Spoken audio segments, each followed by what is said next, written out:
नमस्कार दोस्तों, स्वागत है आप सभी का कोहली क्लासेज में। तो आज हम लोग देखेंगे उत्तर वैदिक कालीन धार्मिक और आर्थिक जीवन के बारे में।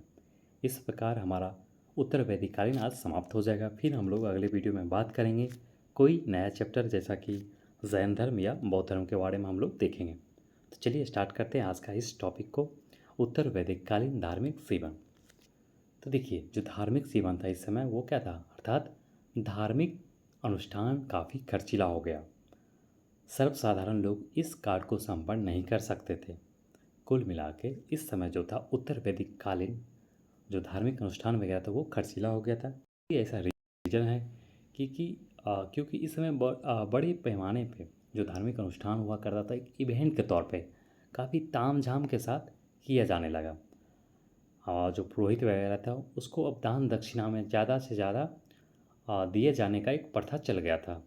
अब आम लोगों के लिए ये कोई आसान बात थी नहीं जो इतना सारा दान वगैरह वो कर सकता था पंडित पुरोहित को।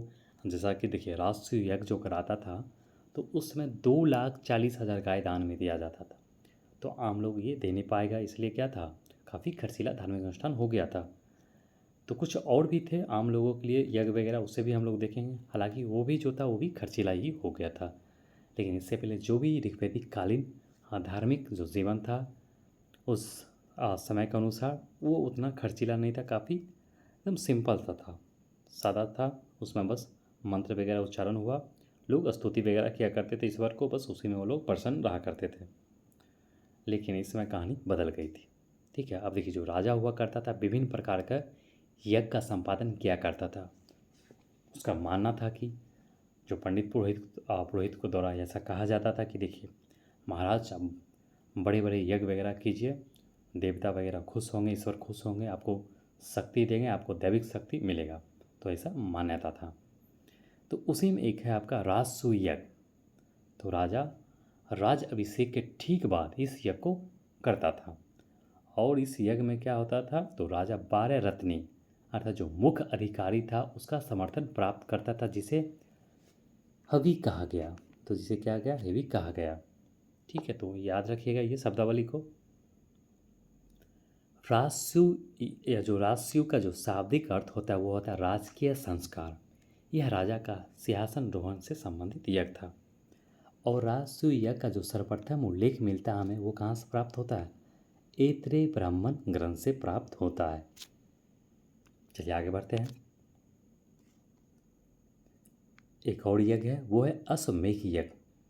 अश्वमेध यज्ञ के बारे में अगर जानते होंगे आप लोग, नहीं तो हालांकि ऐसे बहुत सारे लोग जानते होंगे अश्वमेध यज्ञ के बारे में, क्योंकि जो यज्ञ था इसका जो मुख्य उद्देश्य था वो क्या था, तो साम्राज्य विस्तार करना था। इसमें होता था यज्ञ कराने के दौरान, यज्ञ के बाद एक घोड़े को छोड़ दिया करता था। छोड़ देता तो वो घोड़ा जहाँ जाता था उसके पीछे सैनिक जाता था, 400-500 कुछ सैनिक उसके पीछे रहता था। और जिस जिस एरिया से होकर वो घोड़ा जाएगा, अगर उस एरिया में उसको कोई नहीं रोकेगा, कोई पकड़ेगा नहीं, पकड़ने मतलब उस राजा से युद्ध करना होता था। अगर नहीं पकड़ा तो इसका मतलब ये कहलाया कि वो जो क्षेत्र है उस राजा का अधीन है, जो वह यज्ञ करा के ये घोड़े को छोड़ा है। अगर आप लोग रामायण देखे होंगे तो उसमें देखे होंगे जो लवकुश है, लवकुश क्या करता है, उसमें घोड़ा को पकड़ लेता, फिर वो अपने फादर पिता के साथ ही युद्ध करता है। ठीक है, तो देखिए ये साम्राज्य विस्तार के लिए संपन्न होता था। और अश्वमेध का जो शाब्दिक अर्थ है वो है घोड़े की बलि। जैसा फिर घोड़ा जैसे आ जाता था पूरा घूम के उस यज्ञ के दौरान, फिर उस घोड़े को बलि दे दिया करता था। ठीक है, चलिए आगे बढ़ते हैं। नेक्स्ट देखते हैं, एक और यज्ञ है वो है वाजपेयी यज्ञ।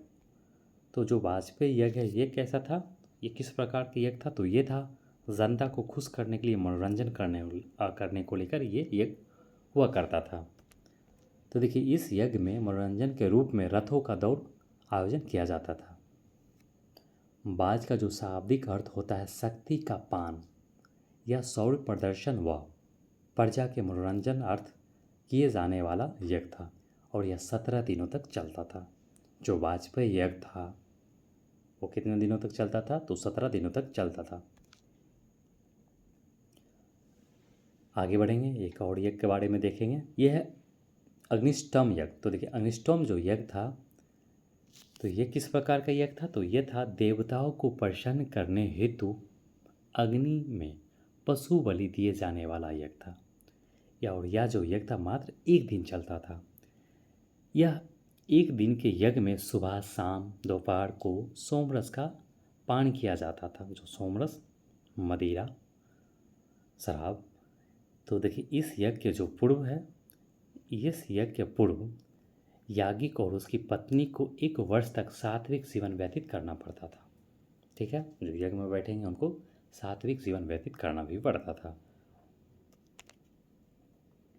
चलिए आगे बढ़ते हैं।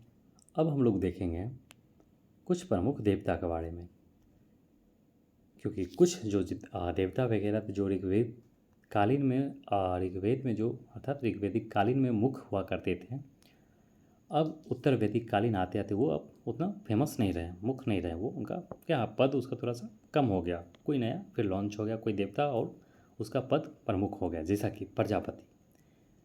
तो ऋग्वेद काल में हम लोगों ने पढ़ा था जो जो सबसे प्रमुख जो देवता हुआ करता था वो कौन था? तो वो इंद्र था। लेकिन उत्तर वैदिक कालीन में अब इंद्र का वैल्यू उतना नहीं रहा जितना कि प्रजापति का था। तो प्रजापति को जिनको सृजन का देवता माना गया है, इस समय रुद्र की पूजा अब भगवान शिव के रूप में होने लगा। पुसान जो पहले पशुओं के देवता थे अब ब्राह्मणों के देवता हो गए, अब वो शूद्रों के देवता हो गए, ब्राह्मण नहीं शूद्रों के देवता हो गए। तो हम लोगों ने देखा था ऋग्वेदिक काल में जो पुसान देवता जो थे वो पशुओं के देवता थे, लेकिन उत्तर वैदिक कालीन आते आते जो शूद्रों की जो स्थिति थी वो काफ़ी निम्न और काफ़ी बद से बदतर होते गया और उसका देवता भी चेंज हो गया। पुसान जो पशुओं का था अब वो किसका हो गया? तो शूद्रों का देवता हो गया। और इस काल में धार्मिक कार्य के लिए अधिक संख्या में पशुओं की बलि दिए जाने भी लगा था। तो कुल मिलाकर जो कर्मकांड जो था वो काफ़ी इस समय एक तरह देखा जाए तो काफ़ी उत्पात मचा रहा था। ठीक है, इस काल में पुरोहितों ने अपना वर्चस्व स्थापित कर लिया था। तो ऑटोमेटिक स्वाभाविक है जो पुरोहित वगैरह जो थे उसको इतना सारा दान दक्षिणा में मिलता था चीज़ें, गाय वगैरह, गाय हो गया, ज़मीन जायदाद। तो उन लोगों का क्या हो गया? अपना एक समाज में अपना एक स्थान हो गया, अहम स्थान हो गया, जिससे वो समाज में अपना वर्चस्व को स्थापित कर लिया था। अब देख लेते हैं कुछ गृहस्थों के लिए यज्ञ जो था। तो देखिए गृहस्थों के लिए 5 प्रकार के यज्ञ का संपादन किया जाता था जो कि निम्न है। तो 5 प्रकार का जो यज्ञ है गृहस्थों के लिए किया जाता था। जो राजा महाराजा थे वो लोग तो बड़े बड़े यज्ञ तो करते ही थे, जैसा कि रासु यज्ञ, अश्वमेध यज्ञ और हम लोग ने देखा था वाजपेयी यज्ञ वगैरह। लेकिन जो आम जनता लोग जो थे, साधारण लोग जो थे, आम लोग बोलिए, तो उन लोगों के लिए भी यज्ञ था और 5 प्रकार के यज्ञ था, जैसे ब्रह्म यज्ञ, देव यज्ञ, पितृ यज्ञ, मनुष्य यज्ञ और भूत यज्ञ। अब देखो ब्रह्म यज्ञ क्या था? तो ऋषियों के प्रति कृतज्ञता प्रकट करना। इन सारे यज्ञ में जो संपादन करते थे पुरोहित के द्वारा किया जाता था, पंडित पुरोहित के द्वारा। तो उनको भर भर के दान दक्षिणा मिलता था, जिससे उसका क्या हुआ? वर्चस्व स्थापित हो गया था उस समाज में उस समय। देव यज्ञ देवताओं के प्रति कृतज्ञता, पितृयज्ञ पितरों के प्रति, मनुष्य यज्ञ अतिथि सत्कार के प्रति, भूत यज्ञ समस्त जीवों के प्रति कृतज्ञता प्रकट करना। तो कुछ इस टाइप का सिस्टम चल रहा था कब? उत्तर वैदिक काल में। ठीक है, चलिए आगे बढ़ते हैं। अब कुछ देख लेते हैं हम लोग परीक्षा की दृष्टि से और भी कुछ महत्वपूर्ण फैक्ट को। तो देखिए कुछ आपको दर्शन देखने को मिलेगा और उसका प्रतिपादक। तो सांख्य दर्शक, जो सांख्य दर्शन है, सांख्य दर्शन वो उसका जो प्रतिपादक है कौन है? तो उसका प्रतिपादक है कपिल। एक मिनट। तो सांख्य दर्शन का जो प्रतिपादक है कपिल, योग का पतंजलि, न्याय का तो न्याय दर्शन का जो प्रतिपादक है वो गौतम है, और वैशेषिक कनाद या उलूक, पूर्व मीमांसा जैमिनी, उत्तर मीमांसा या वेदांत उसका कौन है? तो बदरायन है। ठीक है, इस टाइप को आपको क्वेश्चन देखने को मिलेगा, मिलान करने को आता है। उपर्युक्त जो ये षट दर्शन है इसको षटदर्शन कहा गया है। ये 6 जो दर्शन उसको षटदर्शन कहा गया है। इसके अलावा और भी है लोकायत दर्शन, जैसा कि चारवाक दर्शन हो गया, जैन दर्शन हो गया, बौद्ध दर्शन हो गया, उसको लोकायत दर्शन के अंतर्गत हम लोग रख सकते हैं। उसी में एक आपका आता है चारवाक दर्शन। और चारवाक का प्रसिद्ध कथन है, जब तक जिए सुख से जिए, कर्ज लेकर घी पिए। कुल मिलाकर इन लोगों से इनका एक अलग ही फंडा चलता था चारवाक का। इन लोगों का जो अलग अलग जो दर्शन हुआ करता था, ईश्वर, नरक, स्वर्ग, नरक, इन सब चीज़ों के बारे में चर्चा हुआ करता था। लेकिन जो चारवाक था कहता था नहीं, क्या ईश्वर तीश्वर के फेराम लगे हुए, जिंदा हो, इस धरती पे मनुष्य हो, मौज मस्ती से रहो, ज़रूरत पड़े तो कर्ज लेकर ही मौज मस्ती में रहो। कुछ इस टाइप का कॉन्सेप्ट समझिए। ठीक है, चलिए आगे बढ़ते हैं। अब देखते हैं हम लोग आदि शंकराचार्य द्वारा स्थापित जो 4 पीठ जो था आपका, ज्योतिष पीठ वगैरह, कौन कौन सा था। एक तो आपको हो गया साउथ में श्रृंगेरी मठ रामेश्वर में, दूसरा हो गया जगन्नाथपुरी में गोवर्धन मठ, बद्रीनाथ में ज्योतिष मठ, ज्योति मठ, और आपका हो गया द्वारका धाम में हो गया शारदा मठ। ठीक है, ये किसके द्वारा स्थापित किया गया था, तो ब्राह्मण धर्म को और भी ज़्यादा मजबूत करने के लिए, आगे बढ़ाने को लेकर इस जो काम किया गया था, आदि शंकराचार्य के द्वारा इस मठ को लाया गया था, स्थापित किया गया था। ठीक है, आगे बढ़ते हैं। हालांकि ये सब उत्तर वैदिक कालीन नहीं है, हम यहाँ पे कुछ इंक्लूड कर दिए, कुछ इंपॉर्टेंट फैक्ट जो कि आपको एग्ज़ाम में देखने को मिल सकता है। कुछ और संप्रदाय को देख लेते हैं और उसके संस्थापक, जैसा कि तो आजीवक संप्रदाय या भागवादी संप्रदाय भी उसे कहा जाता है। तो आजीवक संप्रदाय मौखली गौशाल के द्वारा स्थापना किया गया था। घोर अक्रियावाद पूरन कश्यप के द्वारा। उच्छेदवादी, तो उच्छेदवादी जिसको भौतिकवादी संप्रदाय भी कहते हैं, कमली के द्वारा। नित्यवादी पकु घच्छादायन और संदेहवादी संजय बेलदूपुत्र के द्वारा स्थापित किया गया था।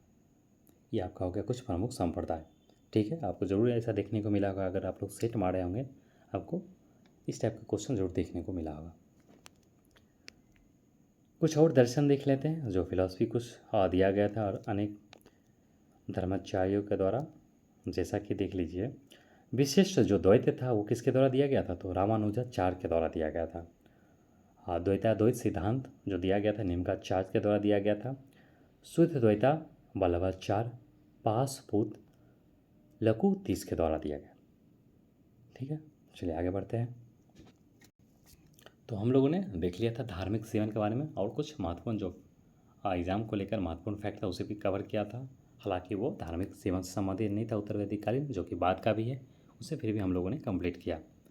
अब हम लोग देखते हैं उत्तर वैदिक कालीन आर्थिक जीवन के बारे में। तो देखिए, जो आर्थिक जीवन है इसमें वो अब कृषि पे डिपेंडेंट हो गया। तो कृषि पे डिपेंडेंट हो गया। इससे पहले जो वैदिक काल का जो जीवन जो था हम लोगों का आर्थिक जीवन, तो किस पे डिपेंड था, तो वो डिपेंड था पशुपालन पे। लेकिन पशुपालन का अवस्थान कौन ले लिया, तो कृषि ले लिया। तो उस समय जौ और गेहूँ हुआ करता था प्रमुख फसल के तौर पे, लेकिन अब है जो प्रमुख जो स्थान ले लिया वो चावल ले लिया। जो लोग है इस समय क्या था, लोगों का जो जीवन था वो काफ़ी अस्थायी भी हो गया। कृषि वगैरह करने लगा तो ऑटोमेटिक है कृषि करेगा, एक जगह रहेगा, कृषि में लगा रहेगा, तो उसका जीवन धीरे धीरे क्या हो जाएगा, अस्थायी हो जाएगा। अब वो चारागाह के लिए, जिस तरह उत्तर वैदिक काल वैदिक काल में चारागाह के लिए अलग अलग जगह भटक भटक करके घूमते फिर कर वो लोग रहा करता था, लेकिन उत्तर वैदिक काल में सीन बदल गया और वो कृषि के क्षेत्र में बढ़ा आगे और अस्थायी जीवन जीने लगा। अथर्ववेद के अनुसार पृथुवैन्य ने सर्वप्रथम कृषि कार्य और हल को जन्म दिया। ठीक है, अब देखिए जो इसमें हम लोग देखेंगे आर्थिक जीवन के अंतर्गत वैदिक काल में लोगों को जो चावल के बारे में जो जानकारी प्राप्त हुआ, परिचय हुआ, सबसे पहले कहाँ हुआ, दोआब क्षेत्र में हुआ। तो दोआब क्षेत्र में हुआ, गंगा यमुना क्षेत्र में।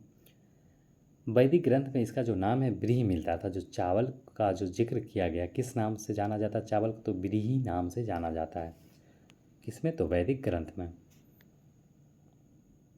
अब देखिए, ये लोग दूध, मांस और चमड़ा प्राप्त करने के लिए क्या करता था, तो गाय, भैंस, भेड़, बकरियां और घोड़े पालते थे। ठीक है, चलिए आगे बढ़ते हैं। नेक्स्ट है उत्तर वैदिक काल के जो लोग थे अनेक प्रकार के तिलहन फसलें भी पैदा करते थे। अब ऐसा नहीं था ये लोग सिर्फ चावल गेहूँ जौ ही उपज करते थे, तिलहन फसलें भी पैदा किया करते थे। गौ शब्द से अनेक शब्दों का उद्भव हुआ, तो गौ शब्द का चर्चा काफ़ी ज़्यादा किया गया वैदिक ग्रंथों में, और उससे कई सारा शब्द का उससे उत्पन्न हुआ। जैसे कि धनी व्यक्तियों के लिए जो यूज होता था सब, वो था गोमत। तो गोमत किसके लिए यूज होता था? तो गोमत होता था यूज धनी व्यक्तियों के लिए। और बेटी को दुहित्री, जिसका जो अर्थ होता, तो बेटी को दुहित्री कहा जाता था, जिसका अर्थ होता है गाय का दूध दूहने वाली। गवेषणा, तो गवेषणा का जो शाब्दिक अर्थ होता है गायों की खोज, लेकिन बाद में इसका कहीं कहीं आपको जो शब्द मिलता है वो युद्ध से भी मिलता है, क्योंकि गाय के कारण अनेक लड़ाइयाँ भी हुआ था इस समय। तो वैदिक काल में बहुत सारा जो लड़ाई वगैरह हुआ था, युद्ध वगैरह, तो गाय के लिए ही हुआ करता था। क्योंकि आपको वो लोग क्या था, तो वो लोग पशुपालक समाज थे, जीवन जीते थे, पशु उसके लिए अहम हुआ करता था। ठीक है, इसलिए वो लोग गाय के लिए लड़ा करता था। जिसके पास जितना गाय रहेगा वो लोग उतना अमीर रहेगा, उसके समाज में उतना ही पावर रहेगा। आगे बढ़ते हैं। शतपथ ब्राह्मण ग्रंथ में जो महाजनी प्रथा था उसका चर्चा पहली बार हुआ है। तो शतपथ ब्राह्मण ग्रंथ में महाजनी प्रथा का जो चर्चा वो प्रथम बार हुआ है, और उसके लिए जो यूज हुआ था, शुद्ध खोड़ के लिए जो शब्द का यूज हुआ है उसको कोसी दिन कहा गया है। तो कोसी दिन किसको कहा गया? तो शुद्ध खोड़ को कहा गया है कोसी दिन। और कोसी दिन की चर्चा किस में किया गया सर्वप्रथम? तो शतपथ ब्राह्मण ग्रंथ में किया गया। आगे बढ़ते हैं। उत्तर वैदिक काल के जो लोग हैं 4 प्रकार के मृद भांडों से परिचित थे। तो एक तो आपका जो मृद भांड था, मिट्टी का बर्तन, वो काला हुआ करता था, लाल भी था, काली पॉलिशदार था, चित्रधूसर मृद भांड था। तो इस 4 प्रकार का जो मृद भांड का यूज किया करता था उत्तर वैदिक कालीन लोग। खेती और विविध शिल्पों की सहायता से उत्तर वैदिक काल के जो लोग हैं अस्थायी जीवन अपनाने में समर्थ हो गए। ठीक है, अस्थायी जीवन जीने का जो मेन कारण था वो कृषि था। कृषि तो था ही, उसके अलावा और भी कई सारे शिल्प वगैरह जो थे, लोग और भी काम में इन्वॉल्व हुआ करते थे। जैसे आभूषण वगैरह बनाने वाले वर्ग था, समाज था, और भी कई प्रकार के इस प्रकार के लोग वहाँ पे थे, जिस वजह से वो लोग अस्थायी जीवन जीने को लेकर काफ़ी कंफर्टेबल हुए, और अस्थायी जीवन जीना वहाँ पे प्रारंभ एक तरह का हुआ था, अच्छे से वो लोग जी रहे थे ऋग्वैदिक काल के कंपेयर किया जाए तो। लोग कच्ची ईंटों तथा लकड़ी के खंभे पर टिके मिट्टी के घरों में रहते थे। तो हम लोगों ने पढ़ा था सिंधु घाटी सभ्यता, जिसमें सिंधु घाटी सभ्यता का जो लोग थे वो लोग पक्के मकानों में रहा करते थे, एक तरह का महल वगैरह बना के रहा करते थे। कहीं कहीं 2 मंजिला 3 मंजिला देखने को मिला। लेकिन जो उत्तर वैदिक कालीन जो लोग थे या वैदिक कालीन लोग, ये लोग ग्रामीण सभ्यता थे, लेकिन सिंधु घाटी सभ्यता जो थी वो नगरीय सभ्यता थी। तो ये लोग कच्चे फूस वगैरह, मतलब मिट्टी वगैरह बर्तन में रहा करते थे, कच्ची ईंटों तथा लकड़ी के खंभे पर टिके जो मिट्टी के घर होते थे उसमें रहा करते थे। ठीक है, चलिए आगे बढ़ते हैं। चूल्हों और अनाजों धान से प्रतीत होता है कि चित्रित धूसर मृद भांड काल के जो लोग थे वो उत्तर वैदिक काल के ही लोग थे, और ये कृषि जीवी और अस्थायीवासी थे। ठीक है, इसे तो हम लोग देख लिया था। सिक्का का जो प्रचलन है निष्क, शतमान, कृष्णवत, वृषणल के रूप में होता था। तो इससे पहले निष्क जो था यूज हुआ करता था, वो गले के हार के लिए यूज में लाया जाता था। तो निष्क शब्द का जो प्रयोग हुआ कहीं पे वैदिक ग्रंथ में, वो गले के हार के रूप में यूज होता था। ठीक है, लेकिन बाद में उसका कुछ जो देखने को मिला निष्क, वो सिक्कों के रूप में देखने को मिला। ठीक है, तो सिक्कों के रूप में जो प्रचलन हुआ निष्क, शतमान, कृष्णवत और वृषणाल के रूप में होता है। ठीक है, बाढ़ की मूलभूत इकाइयाँ क्या थी? रतिका थी। तो बाढ़ की मूलभूत इकाइयाँ रतिका, गुंजा, पृष्ठान आदि थी। वैदिक ग्रंथों में समुद्र और समुद्र यात्रा का भी चर्चा किया गया। ठीक है, तो हम लोगों ने कंप्लीट कर लिया उत्तर वैदिक कालीन धार्मिक और आर्थिक जीवन के बारे में। ठीक है दोस्तों, तो हमारा जो चैप्टर था वैदिक सभ्यता वो समाप्त यहीं पे होता है। अगले वीडियो में हम लोग कोई नया चैप्टर को कवर करेंगे, देखेंगे, पढ़ेंगे। तो कोशिश रहेगा देखिए, या तो जैन धर्म देखेंगे या फिर बौद्ध, कोई भी देखेंगे, आपको ज़रूर मिल जाएगा उसका वीडियो। ठीक है, हम लोग नेक्स्ट डे देखते हैं नेक्स्ट वीडियो को। ठीक है दोस्तों, अगर आप लोग इस चैनल पर नए हैं तो ज़रूर चैनल को सब्सक्राइब कर ले, वीडियो को लाइक करें, अपने दोस्तों को भी शेयर करें। मिलते हैं हम लोग अगले वीडियो में। धन्यवाद।